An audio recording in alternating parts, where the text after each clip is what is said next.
Good evening, folks. It's Wednesday, October 8th. You're over the hump, and you are listening to the Empower Hour with me, Don Wyckoff. Now, if you didn't know, the purpose of this show is to teach people that it is never too late, and it's certainly never too early to make positive life changes, to take a different path, connect to your passions, and live this life to its fullest while staying true to who you are. And with me tonight, Miss Laura Cardwell. She has joined the New York State Independent Living Council. She's the executive director since June 2025. Prior to her role with NYSILC, she served with the Consumer Directed Personal Assistance Association of New York State, or CDPANYs, which is a funny acronym. Consumer Directed Action of New York and the Alliance to Protect Home Care as Director of Operations. She's worked with consumers, independent living centers, and other providers to expand and protect community-based services through grassroots and state-level lobbying, coalition building, and education. How you doing, Laura? Doing great. Thanks for having me tonight. Yeah, so we met. It was a bit ago. It was about 2 weeks ago. There was something called the New York State Disability Rights Advocate Hall of Fame induction ceremony. That is a mouthful, right? But the whole purpose of that was to celebrate the people that have put decades into working and advocating for people with disabilities. And I'm happy we're going to talk about that. I know that started in what, 2018? Is that when it started? Yes, 2018 was our first Disability Rights Hall of Fame event. All right, cool. We're going to talk about what that is, where we can find it, and all that stuff. But tell me briefly, for the folks that don't know, what is NYSILC? Sure. So NYSILC is the New York State Independent Living Council, and we are a nonprofit, non-government council run by and for people with disabilities. So every state and territory in the US has a state independent living council, and Hmm. our purpose is to create and monitor New York State's plan for independent living. So in this context, independent living refers to independent living centers.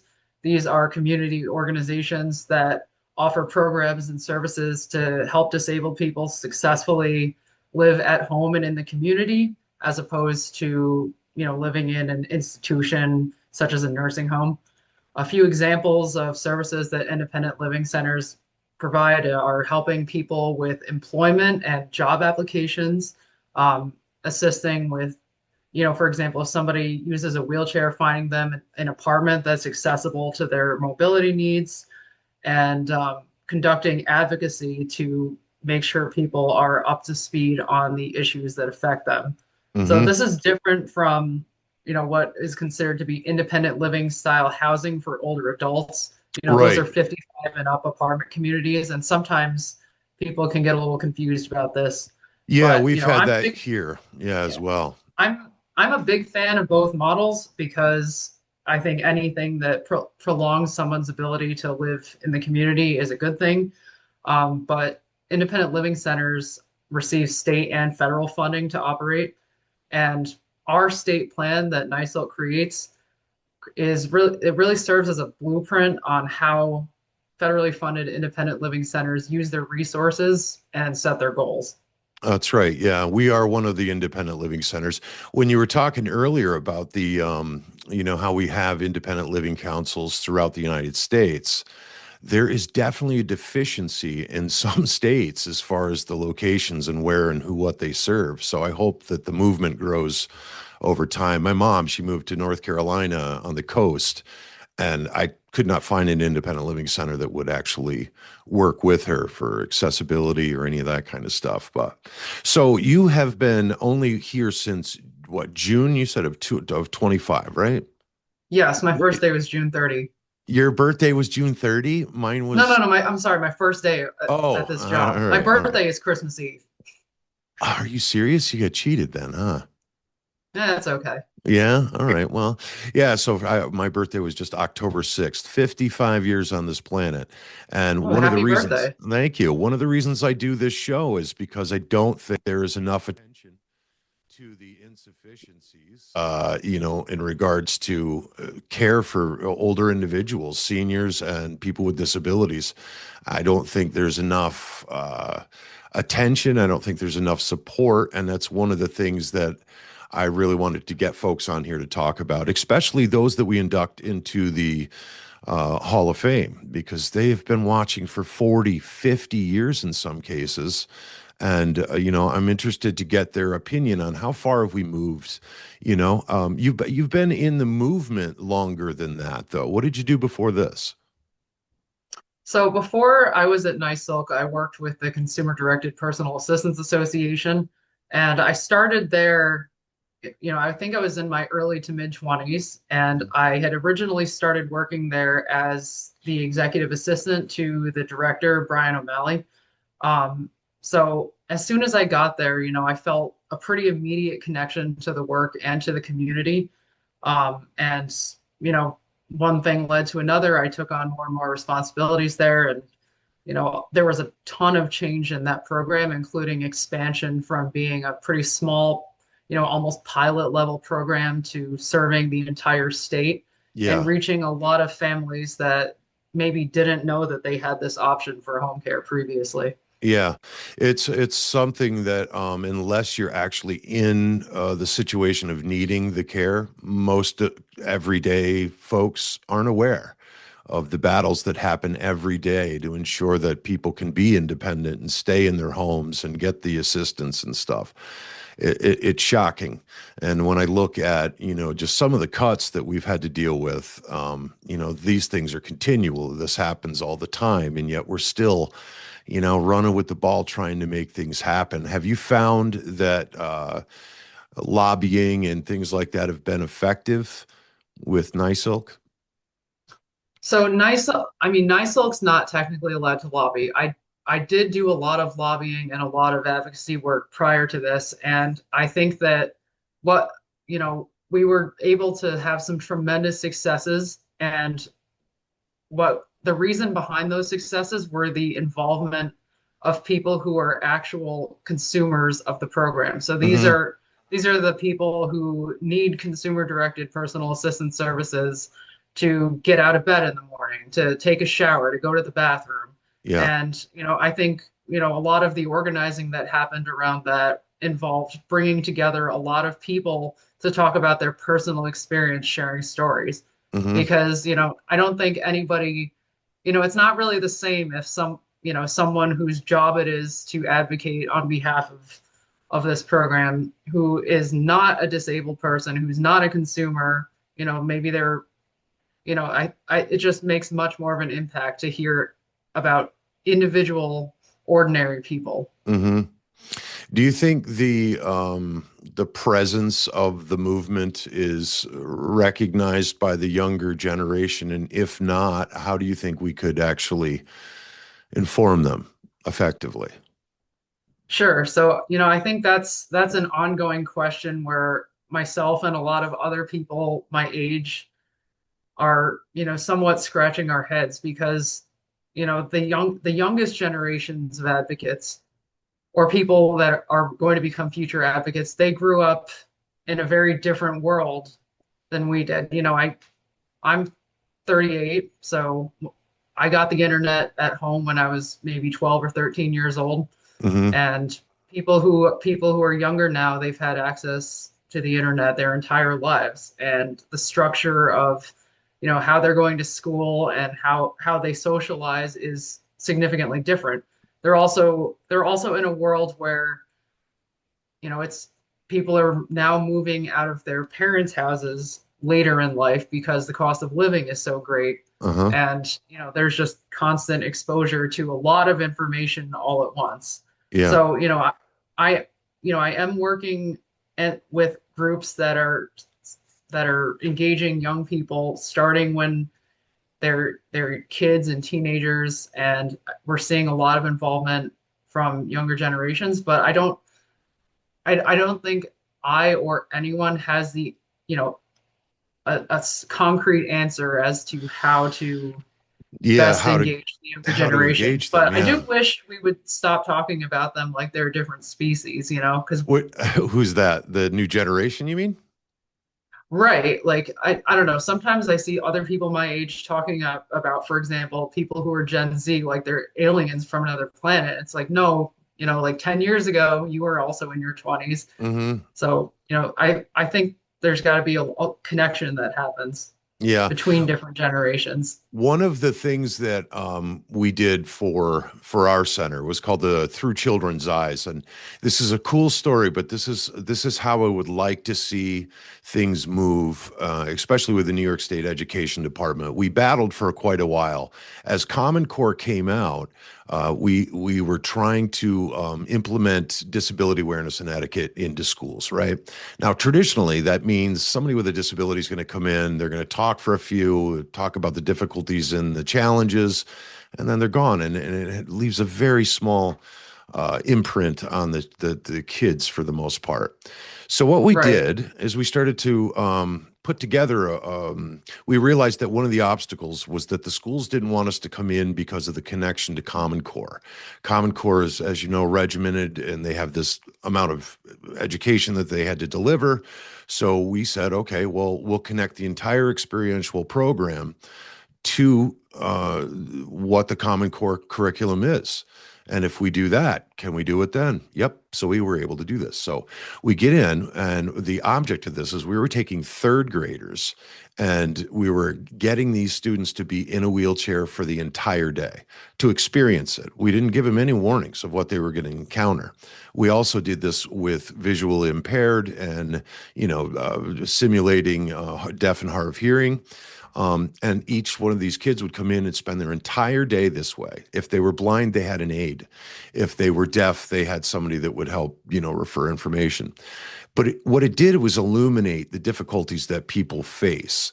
Then what we have realized is that by getting these students to participate in a try on this experience, they became advocates. They were outraged. Little third graders were calling the school administrators saying, "Hey, if I have a wheelchair, I can't go out into the playground. I can't sit at the same chair or the same table at lunchtime with my friends. This isn't fair. How is this fair?"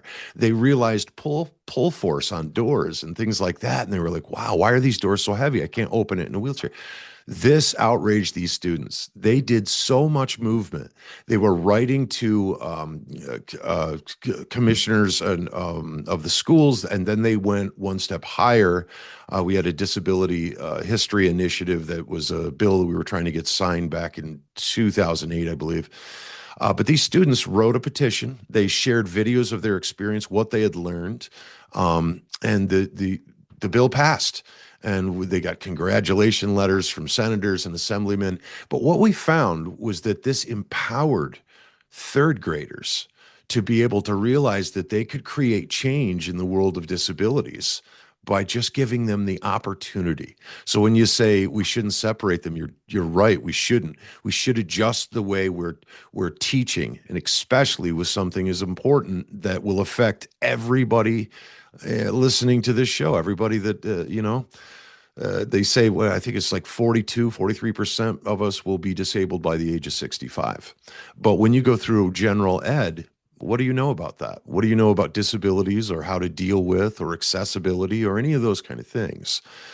So do you see any movements towards inclusive education regarding disabilities? Do you see any of that happening?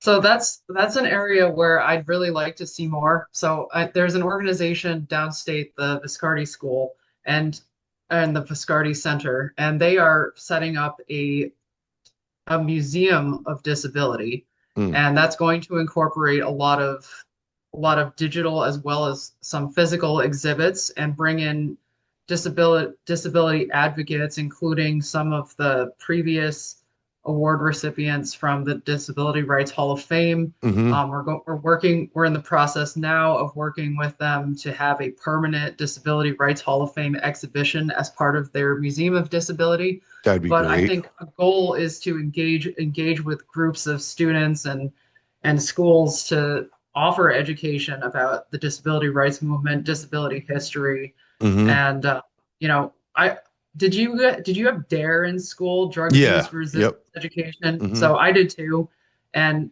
that's something that seems to be very universal. And I would love to see some kind of programming that talks about disability rights, its accessibility, Disability etiquette, I think, would Hmm. be a very important message to teach in schools Yeah, certainly. because, I see it, at the Capitol, there are so many people that are elected officials that have no idea how to interact with somebody in a wheelchair. You see people touching people, like Yeah, patting them on the on the head, head. Yes, I've seen that. behaviors that are really inappropriate. Hmm. And, if Demeaning, these people, really. Yeah. yeah, if these people whose job it is to interact with, their entire constituency don't understand how to interact with people, then, we're really going wrong somewhere. And I think that, you know, starting with kids in school is really the way that we should Yeah. incorporate Yeah. Maybe come up with a challenge of accessibility and how disability can justice we? into our society. Yeah. Well, like I said, the biggest hurdle for that program was connecting to curriculum. So I think if, um, it were designed and tried to be released in coordination with NYSILC and Nile and Nickel and all that. So for New York State, we could maybe create a model that is inclusive to education so that we can get kids to do this because really preparedness is key, right, for a lot of what folks with disabilities go through. And it's never too early to get this education and understanding because we literally were teaching third grade students how to do basic on-site assessments to check for accessibility throughout the building, right? We taught them, we Right. gave them these little measuring sticks and stuff. And a lot of those kids would go home and they would use those same tools on their home and then corner their parents. And I was getting phone calls from parents saying, well, apparently my home's not accessible, so I was wondering if you could come over and do an on-site. And I was like, well, actually, your child can do that on-site and let you see some of the things that you're doing. But it was such an eye-opening experience for the children to realize because for them, it set up uncertainty. Wow, if you get in an accident, how are you going to get in and out of the house? How are you going to take me to my soccer games? And they just had all of these things, but it just showed at a third grade level. Now, this was actually printed in a national education manual or magazine. It was the National Council on Social Studies ran a Okay. story on it, and then it became a book with Sandy McCain, which I'll post in the link after the discussion if anybody wants to follow up and learn about Through Children's Eyes and how they can implement it. I did can that program, so maybe we could talk later, Laura, and we could talk about how we could maybe do a presentation to the rest of the Silk and our constituents to actually demonstrate how this program can be done, how it can be implemented, and the biggest cost really was for us to donate wheelchairs to students.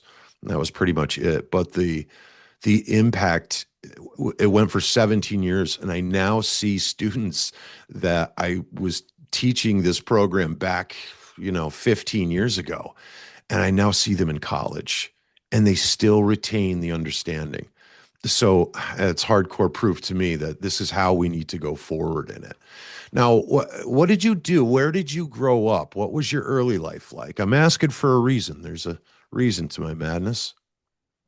Sure. So, in my very early life, like when I was first born, I was born in a poor agricultural region in South Korea. And from what the adoption agency says, my parents weren't married. And I know that in Korea, being a single mom is really heavily stigmatized. Mm. There's not like I feel like in Western culture, people sort of almost in some ways look up to a single mother because they think, oh, you didn't have as much support, but you still are raising your child. It's not like that there. It's like you're an awful person. You did something wrong. So one way or another, I ended up in the United States. I was adopted by white American parents, and I grew up in Niskayuna, which is a town relatively close to Schenectady.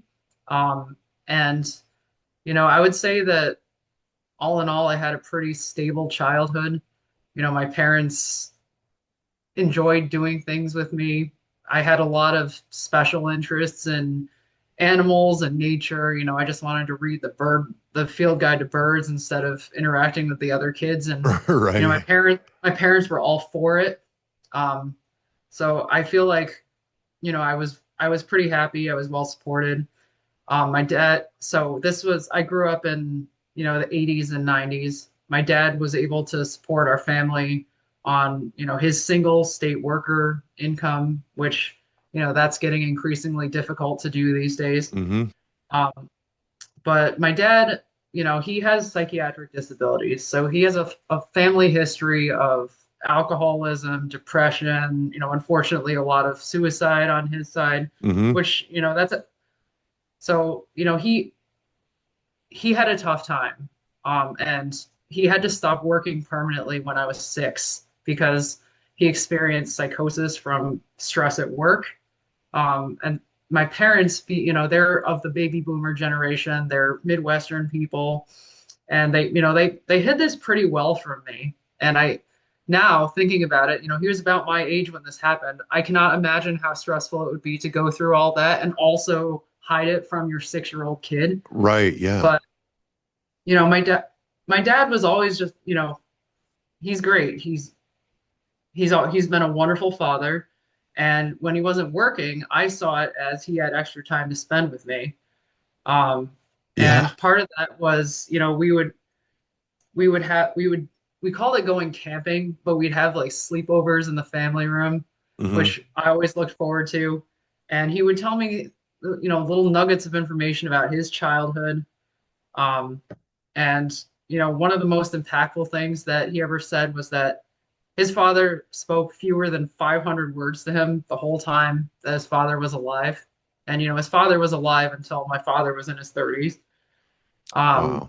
and that was really, at the time, I didn't really think about word count the way I do now, but 500 words is nothing. Like Yeah. I said more than 500 words talking to you on this show just now. Right. Yeah, that's crazy. I just want to tell you a couple similarities I don't know that you would know. Well, you wouldn't know. I actually adopted a daughter from Guangzhou, China in 2001. I went over to China. I was there for 2.5 weeks to learn about the culture and all of those kind of things. Um, Hmm. and was able to give peace. And I think what I love hearing about this story is that how old were you when you were adopted? 3, 4 months old. Oh, okay. So you have no recollection of Korea, really. No, not No, really. no. So you've only known them, right?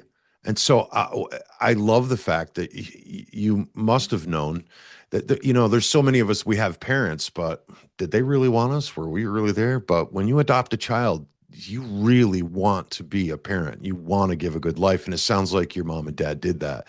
And it's always interesting to me the life experience of a parent. We have a choice. We can replicate what we were brought up with because that's our normality. Or we can say, I didn't like this about my childhood and I can do something different. And I see that worked for you. That's awesome. It did work well for me. I've been really involved with the community of other people who are also international adoptees, and not everybody's story is turned out the way mine did. So Hmm. it's not. I wish I could say that I agree that adoption all in all is like a positive experience for families, but it's Right. really challenging for some. Uh-huh. But I'm very happy that there are fathers out there such as you, such as my father, who are dedicated to making sure that their children grow up with love and Yeah, and have a support. better experience because really that is what it's I wish all about. everyone could have that. Yeah. So then you end up giving back and you ended up going back overseas to teach. Did you teach? You taught English, right? I taught English in Japan because I'm a big nerd and I Oh, studied Japanese in college. And that was a really cool experience to do in my early 20s. So, wow. I went to high school, I went to 4-year college, and then after college, I said, I don't know what I want to do with the rest of my life. I'm 21 years old. Yeah. So I applied for, it's called the JET program, and the Hmm. application period is actually open now if anyone's thinking about this. And I was placed as an assistant English language teacher at a high school in a rural area in Fukuoka Prefecture, so that's southwestern Japan. And Wow. everybody would talk about how the town that I was placed in was, one of the most dangerous areas of all Japan. but it was incredibly safe. You could walk home through a rice paddy at 2 o'clock in the morning and Wow. with almost a 100% assurance that you wouldn't encounter another human being on your walk home. Well, you're bringing me into a thought here. What was that culture like as far as their uh, the way they deal with people with disabilities or the seniors? Because as I understood it, it was more respect for the seniors in that So culture. at the time, I think my understanding and my curiosity about, how older adults are treated wasn't as, I guess it wasn't something that I really spent much time thinking about. But overall, I think, there's really an idea that you have a responsibility to care for your parents or your grandparents Hmm. as long as you can. Yeah. There's not really this idea that of they need to be placed somewhere. And of course, there are retirement communities, nursing homes for older adults that need medical care. But I think a lot of people just try to stay home as long as possible. Um, Yeah, but and I did that's go ahead.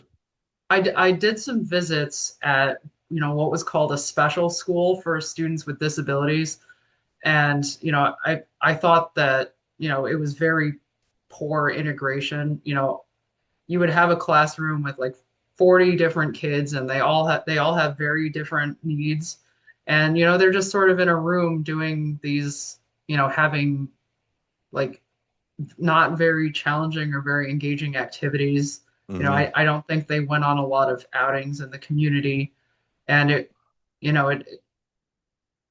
I noticed working in the public school that there were very few students that had disabilities that were in the school. And there were a few that, maybe they had autism or ADHD, or, they were not neurotypical in some way. And, the way that the teachers talked about those kids, it was sort of like, why are they in the public school? Why don't they go to the other school? And, Hmm. I thought that was, that's really a shame to see. And how old But are you at this point when you're starting to hear these things? 21, 22. Okay, so I'm seeing a trend now, and I'm seeing, with your father, you said that he was undergoing some psychiatric conditions, and Hmm. your experience of watching that, you were young at the time when this was happening. Were these the Yes. injustices that you kind of felt like, I got to do something about this? What triggered it in you? So I'm not sure that it was a specific injustice that triggered a need in me, rather than, I think there's just, the notion that there is injustice happening all around me in the world and you can't ignore it. Right. So, Oh, sure you you know, can. You can't, well, but a lot of people do. I can't. Yeah. I can't just sit there and be okay with it. So, I do have ADHD, and that makes it really hard to apply yourself to anything that you don't care about. Mm-hmm. And, I think I don't care about making someone else rich. And, I think I've always just felt that, if, whatever career I'm doing, I feel like my labor should go towards making the world better, not making it worse. And I would, you know, I I've always wanted to see a world where all the injustices that are happening around us are reduced. You know Right. what, Or, you know what yeah. I mean? Yeah. Like to do something about it and not just be like the movie Don't Look Up, where we don't pay attention to the incoming disasters that are coming. Have you seen that movie?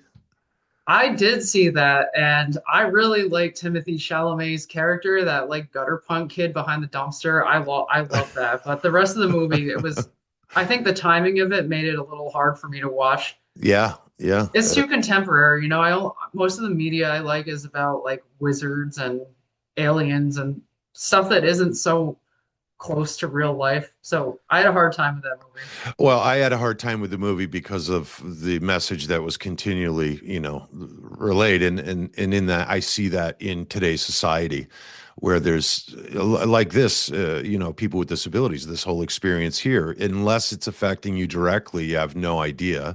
And then you wrestle all the social media content that they're being blasted with to get a moment of attention to say, hey guys, listen, this is what your reality will be if you don't pay attention now. It's very difficult to get that message across. And I guess It that's is.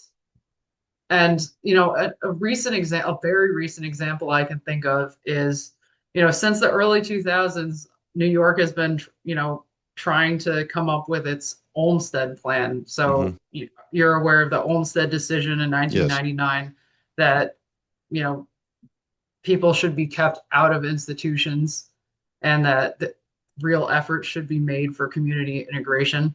And yesterday the most integrated setting coordinating council, people call it the MISC. Hmm. This is a group where they've been working with disability rights advocates, independent living centers, community leaders in the community, and they've worked for a long time to come up with goals for the state's Olmstead plan. Hmm. And then yesterday, everybody, all the committees talked about the great work that they've been doing together. And at this point, it seems very, very unlikely that anything's going to be done with that.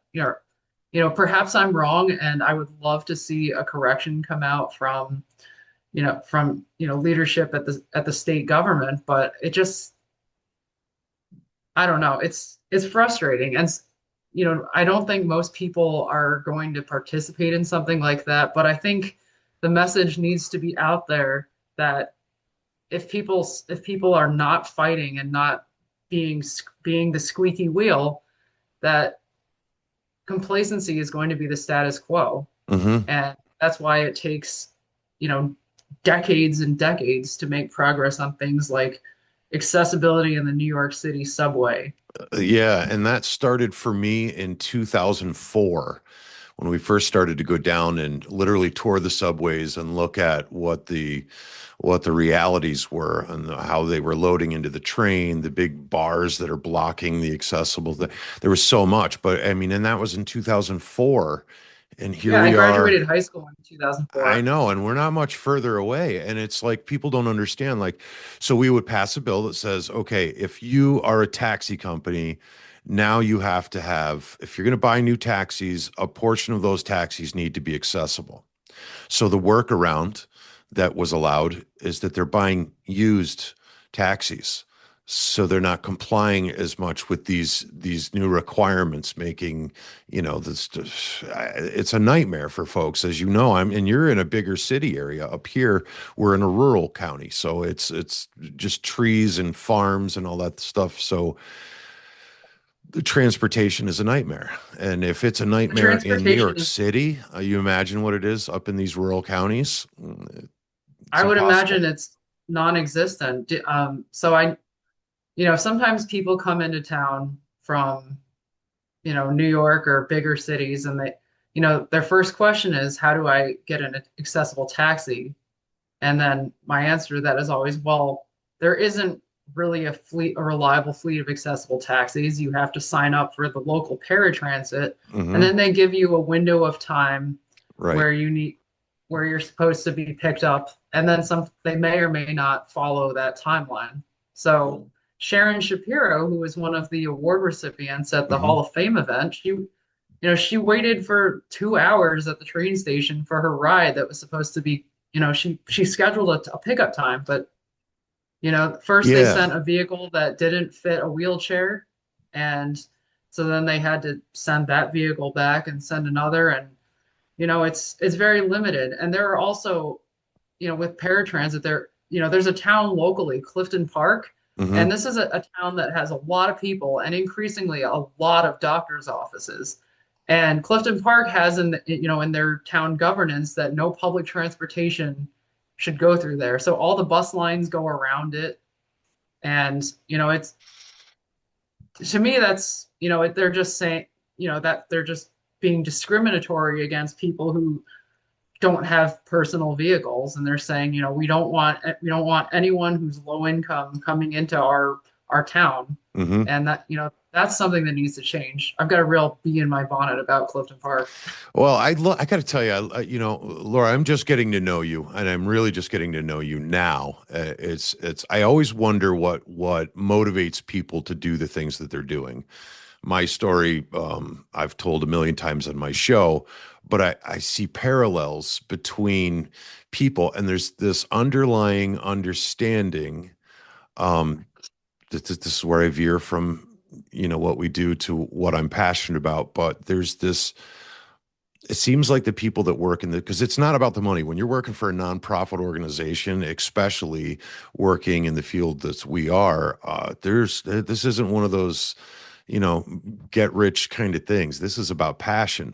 And I'm always interested in the stories of the backgrounds of what incited, what made people want to do something. But there's always seems to be this underlying current that they understand you're here for something more than just to grow up. There's like, we've been here before, man, is the way I feel it. Like, we've done this before, and I know I was sent here for a purpose.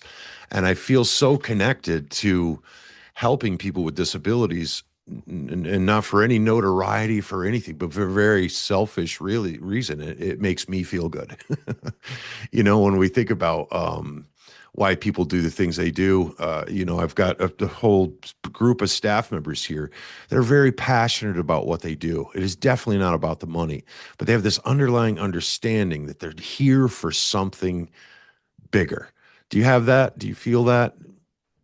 I do feel that, and I also wanted to say, and this is a point that I feel kind of strongly, is that it's okay if you're a young person and you don't know what you want to do. eh, I still don't know what I want to do. I'm doing it every day and I love doing it, and it is what I want to do. But I think it's important to recognize that some people don't have a clear-cut sense of purpose. Some people really are in survival mode. They're just trying to get from one day to the next. And That's it's right. okay if you feel that way. Hmm. And, I You mean in regards to understanding what your purpose is? So I have a philosophy that I have been spewing for years on my show, and it is that the secret to finding out your purpose and what you're supposed to be doing in life is to follow your passions. If there's a God energy, governor of divinity is how I see it. I don't put robe and slippers on, but there's something bigger than me. There's something going on, and it seems I'm leaning more towards the new understandings in consciousness and what they're studying, and how consciousness is literally separate from the body. Brain is nothing than a filter. That's where they're going with it right now. So I've always felt like the people that make the most impact in this world are the ones that realize what their passions are, what excites them, and then they dive into that. It would make sense if there was a great divine plan that if you were to, just understand, follow your passions, it will connect you to the people, places that are doing the things that you love to do. And by that, you can make a bigger contribution. So that is what I'm spewing constantly to people. And when I interview folks like you, I hear it in your story. I hear how it developed in you. I can see why it's important to you. I can see that you understand that you have the abilities to make a difference out there. And I love that. Those are the things that I love to see in people, because in the end, I've got it on my wall over here. You can only take one of two things: satisfaction or regret. That's it. That's all we're taking with us. But we can leave ruins or a legacy. And I'm happy to be on the side of legacy now. I understand what this is all about, at least in my own interpretation. So I think when we're looking at kids, younger students, younger people that are coming up, I've always said in school, elementary, once we did the Through Children's Eyes project and started to work with the New York State Education Department, I started thinking, there's some room here. There's some room here to help people discover what it is they're passionate about. Because societal norm says, you grow up, you graduate, you go to high school, you go to college, you get your degree, you go battle it out against other people with degrees, and then you work your life away, and then you die. That's the plan. That's the big American dream. Buy your house, the whole thing. But bye, I bye, find a lot bye. of I find a lot of dissatisfaction in that whole idea of what's being sold to us.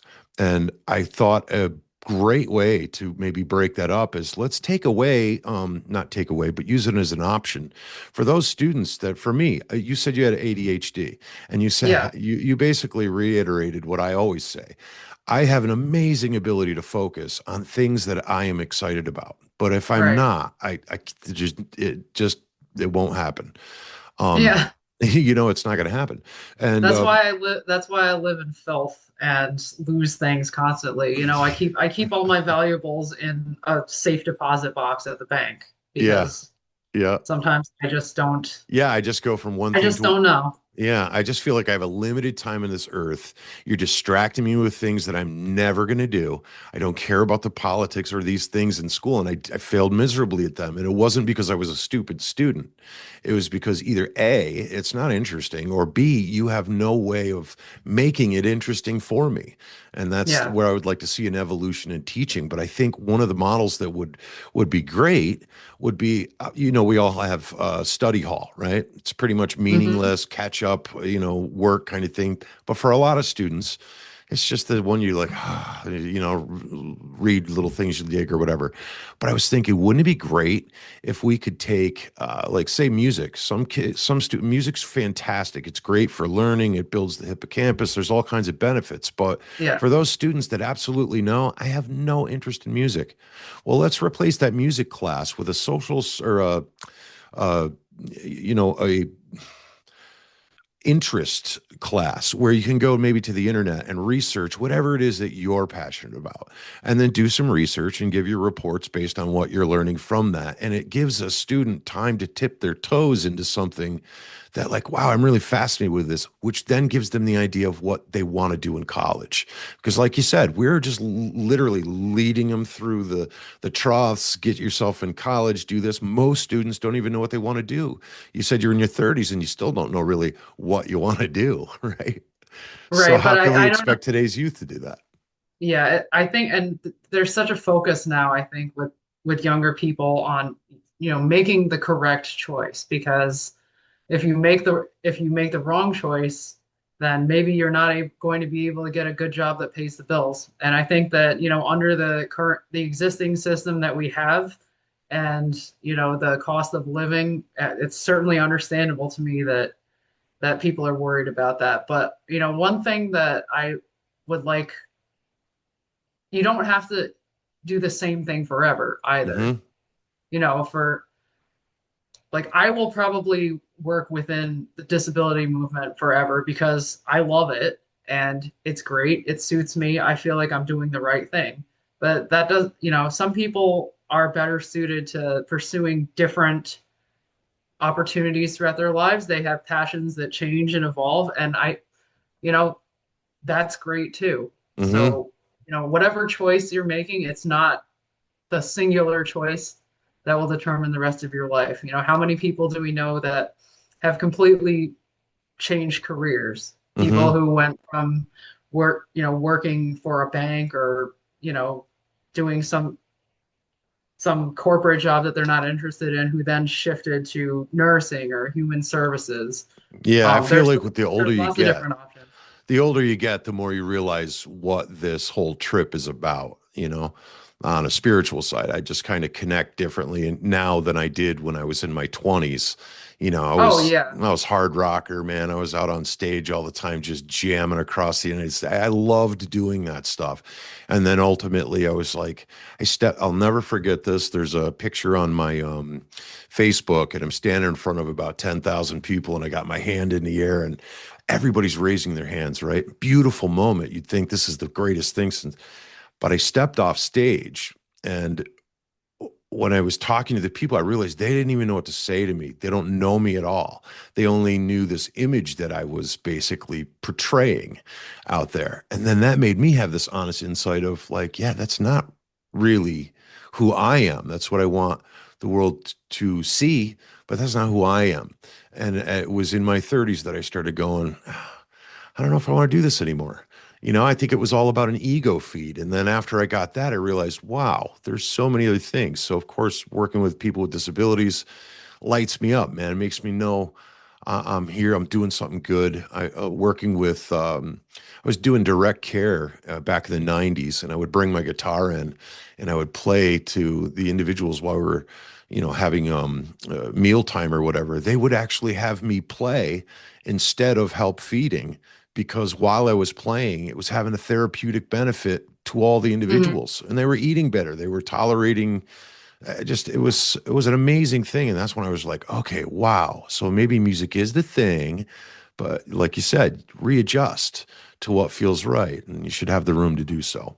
So all right, Yeah. now I wanted to get into the Hall of Fame. Now you said this is at the Viscardi Center in New York City is where this will be. So the Disability Rights Hall of Fame tradition for the past, I can't do math, 7 years. Yeah, 18. Yeah. It's been an annual event that includes an award ceremony and a dinner. And we are currently in the process of working with the Viscardi Center, which they're located on Long Island, to have a permanent exhibition that will be part of their disability museum. I So hope right that now happens. me too. We're making great progress on it. So right now there is no permanent exhibition. It's more of an event that happens either every year or every other year, depending on how things go. So this year we held it as part of the New York Association on Independent Living's statewide independent living conference. Hmm. So it served as the dinner portion of the conference. And I think that worked really, really well because we had a huge audience. We Yeah, it had was big. over 300 people at the dinner, Hmm. and I think almost 500 people attended the conference. Yeah. And,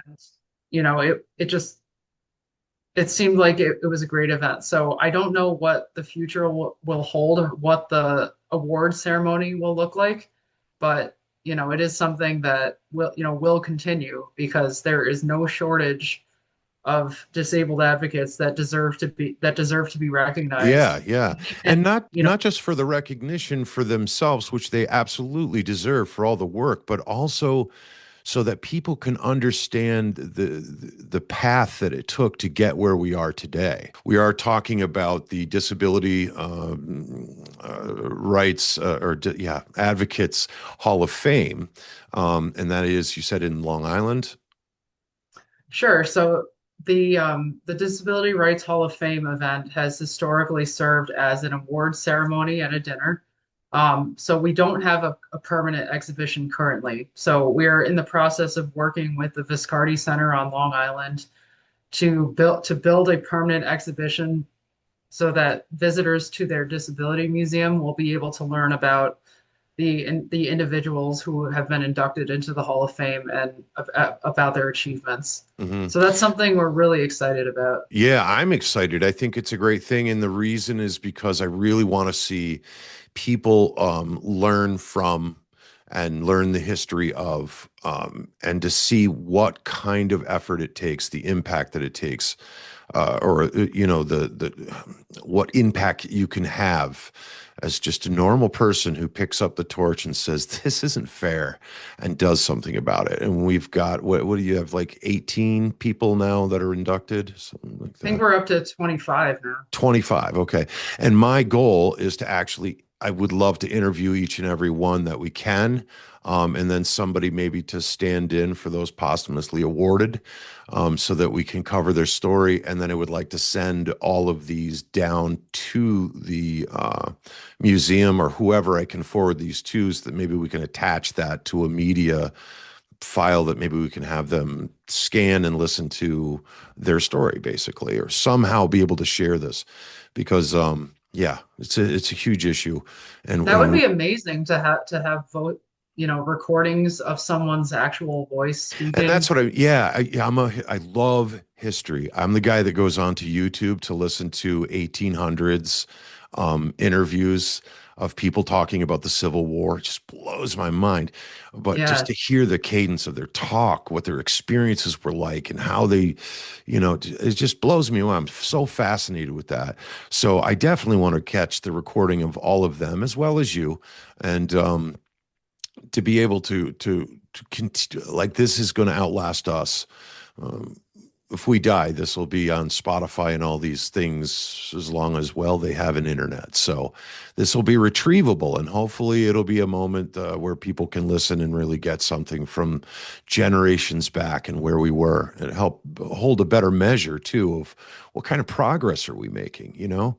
Absolutely. And I think that, with the progress that we're making, sometimes it's easy to get sucked into the modern news cycle where you read the news and you know, so I personally have to struggle with not just feeling like a doomer sometimes because, it's really easy to open up the news and say, wow, it's like 20,000 awful things have happened just yesterday. What will tomorrow bring? Yeah. But, I think being able to hear from people that, they're not people who you would look at them and not consider them to be, I hate to use this word old, Hmm.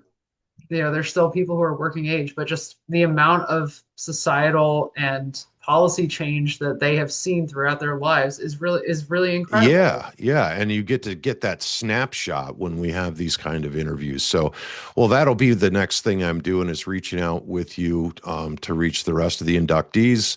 I mean, I know a lot of them. Bruce Darling, I'm going to definitely get him. Cliff Perez, those guys are on my radar for the next interviews. But I will certainly add the intention in a document that I will send you, and hopefully you can help disperse that to whoever Yeah, that would else. send it over. And I do feel that we have made a lot of progress, in the new millennium. Um, Accessibility standards have been expanded greatly. And I've seen a real shift in the language that we use to describe people and to describe disabilities. Hmm. So, I'm I have sure that, seen, yeah. yeah, like people that use really ugly language all the time about Hmm. everything when I was growing up. And, we saw a lot of words that are now, offensive slurs, and there's an understanding that, find a better word to use when you're speaking. Yeah, And a lot of people, another thing that I'm seeing that's really encouraging is that, parents have young kids, and instead of trying to push those kids into, trying to push someone into, you know, like pushing a square peg into a round hole, yeah, I'm seeing a lot more parents proactively seeking diagnoses and advocating that their kids are integrated yeah, into the mainstream system with supports, yep. and not refusing to accept that their kids do have a disability. Hmm. So that's really encouraging. And I'm seeing a lot of intersectionality and real efforts to make the disability rights movement inclusive, and also, an effort to understand how the capitalist society that we're living in affects everything. Hmm. It affects every aspect, healthcare, you know, the motives of people who are running the government, just all of it. So, Yeah. you know, I think that we're making a lot of progress, and while there's a lot more progress to be made, the movement is not stagnant. And It's I would, definitely I not. yeah, and I would really encourage anybody that might be interested in getting involved to stay curious and to stay hopeful, because that's what gives us our humanity. That's what keeps us human. And Yeah. the internet has made it so easy for us to access information and to share it. And it's really easy to learn about things. Like you just mentioned, going on YouTube and, you know, reviewing historical interviews from 200 years ago. Yeah. So Yeah. Yeah. It's there are, crazy.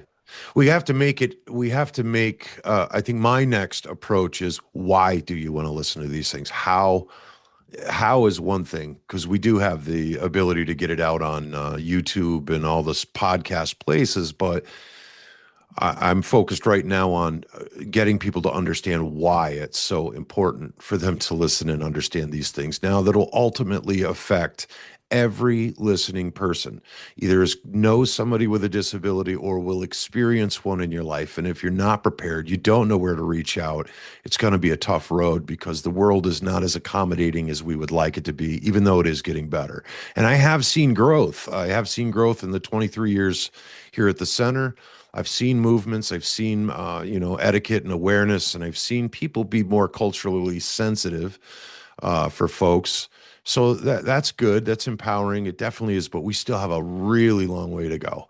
And Yeah. how would you say, or where would you say people could, if this moves them and they want to be a part of this somehow, if they even on a small scale, where could they reach out? Who could they work with? How could they get connected?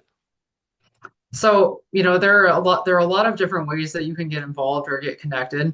I do think that it's really important to just talk to people in your life about disability, about advocacy, and, just sort of consider what you are doing in this moment and is that accessible? Like, Hmm. if I'm sitting in my house, can my friend come over who is a wheelchair user? Right. Yeah. If I'm in a restaurant, is the bathroom door wide enough to for somebody who uses a walker or a wheelchair to enter? Hmm. Um, and I think a lot of that is just being aware of how things work. So, So if they wanted to get to be a part of this, is there things with NYSILC that they could do, action alerts? I mean, is there anything like where could they sign up to support the movement, even if they couldn't physically come in and do that? I mean, I know we do have action alerts that go out all the time about movements within the community, or for whether it's legislation or not. mhm. Where would they sign up to even get on that kind of thing? So I think one good place to start, you could go to our website, which is nysilc.org. You can join our mailing list. And we would also encourage you to join your local independent living centers mailing list. So Right. New York has many more independent living centers than other states, and almost every region in the state is serviced by an independent living center. So that's a great place to start. There are a lot of resources that are free of charge to people in the community that they just need access to the internet through their phone or a computer. Hmm. There are webinars and meetings, and we also offer a scholarship for young adults with disabilities called the Pat Figueroa Scholarship, All right. and Yeah. that's a way for us to pay for people to participate in learning activities. Like, if somebody wanted to attend a conference or an advocacy training, that's something that we could help facilitate registration costs for. Oh, I excellent. also and I think it's also very useful to follow creators and writers who share good information about the movement on social media. Hmm. If after this I can send you a list of some of my favorites, and you can Yeah. share it. I'll put them in If the links underneath the video description so people can follow along, and any contact information that I may have for you or for NYSILC, Nile. Independent Living Centers also has I think it's on Nile's site where they have the list of all the independent living centers that affect or are part of New York, separated by county. So you'll Yeah, be able to put that in there too. And that's a right. good way. But yeah, there's action alerts. There's also the things that like we did at at the event we were at. They did a march to the Capitol, just Yeah. letting Hochul know we don't like what you did. We don't like you ignoring this, and so people can do that and literally take over the streets, be a part of the movement, put another body in there that's letting people know we're not happy about it. There's a lot Yeah, that needs to be done. there really is. And I would encourage people who get involved to be a little bit skeptical, especially in politics. There's always somebody there where they've hired an expensive lobbyist to influence politicians. Yeah. um, Elected officials often say what you want to hear, but they don't always deliver or vote according to that. And that can I've been through that process many budget cycles where somebody said they were going to champion something and then they fell short. But I think it's important to you can't take it personally. And, I said this before, but it's important, I think, to remain hopeful. Hmm. And, you know, just because someone in politics may have or in the government may have betrayed you, that doesn't mean that the movement has betrayed you. And I think it's important for those of us who have, many years of experience and, perhaps, we should look at ourselves and ask ourselves whether are we becoming jaded? And if we are, how can we make sure that we don't sort of transmit that negative energy to people who are newer to the movement? Because Yeah, I think that's it can be something very that, discouraging. right. It's like if you live in a family unit where like, your dad or your your wife is always in a bad mood like that, you can say that other people's emotions and attitudes shouldn't affect others, but it does. Hmm. So I think be looking at yourself and asking, are you still feeling fresh enough where you can enthusiastically bring in new people to the movement? That's an important question. Hmm. I was actually working with one of the senators. I'm not going to say his name, Oh but yeah. I have a good working relationship with him, and the reason is because when I first went to speak with him, I had my agenda, and he started, doing the whole political everything, to Yeah. sell to his constituents. And I just stopped him and I said, listen, man, I just want you to know that I understand that you came into this position under a great pretense. You had all these great numbers and all these great things that you wanted to do. But I'm also a realist, and I understand that you went up against political opposition the moment you stepped into the Senate. I Yep. understand that there are favors. There are, hey, you sign on this, I'll sign on yours, those kind of things. And Hmm. there's deals that I know you can't admit. But I do understand that it's different than what you thought it would be when you first started to go for the Senate. And he just sat back and he just smiled. He didn't answer. He knew within his smile that I understood that I had hit the nail on the head. And that is one of the difficulties. There's so much, and like you said, with the what am I saying? The people that are paid to go in, the lobbyists, the paid lobbyists. Hmm. Eh, Money makes the world go round, unfortunately, and it's a hell of a motivator.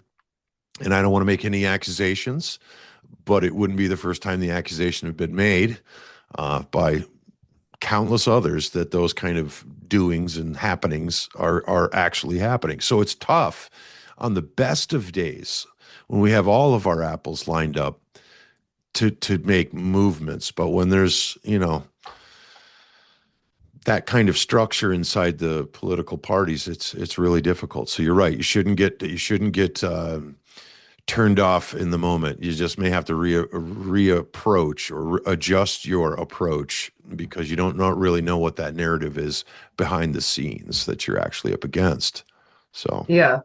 But I think, the movement that we're seeing now, there are a lot of different types of disability represented.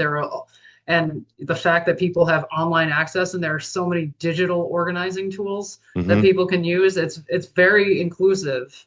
And there are so many different roles that happen within a movement. So, some people are, really good at public speaking and being interviewed on camera, and those people can serve as messengers when, a spokesperson is needed.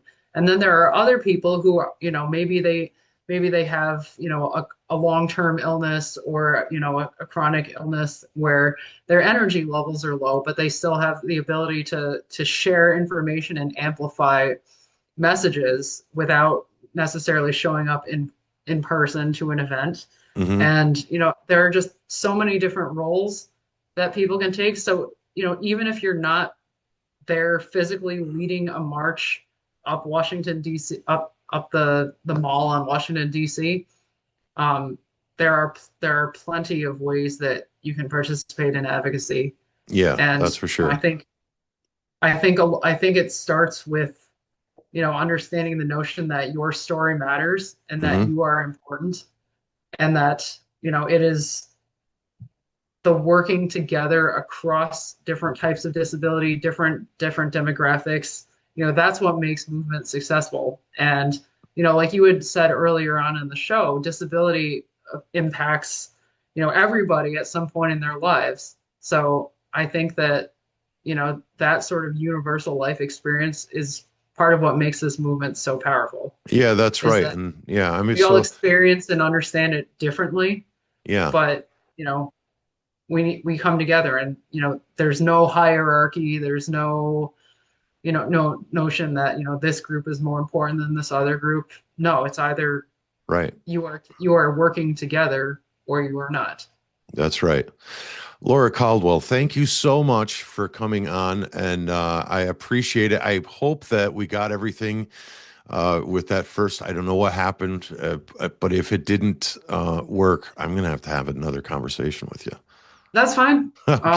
I hope it works, but Yeah, me too. happy to do this anytime. Okay, well, fantastic. Folks, if you are listening, you can find out more at nysilk.org, correct? Am I right there? Yeah. Yes, you are. Nice, Okay. nice. All right. And as always, you can find more out with the Empower Hour and keep following around with who's on and all the connections that I have with these folks. And if you want to reach out to people, you can do that. Laura Cardwell, thank you very much for joining us. Thank you, Don. All right. Be well. You too. Bye.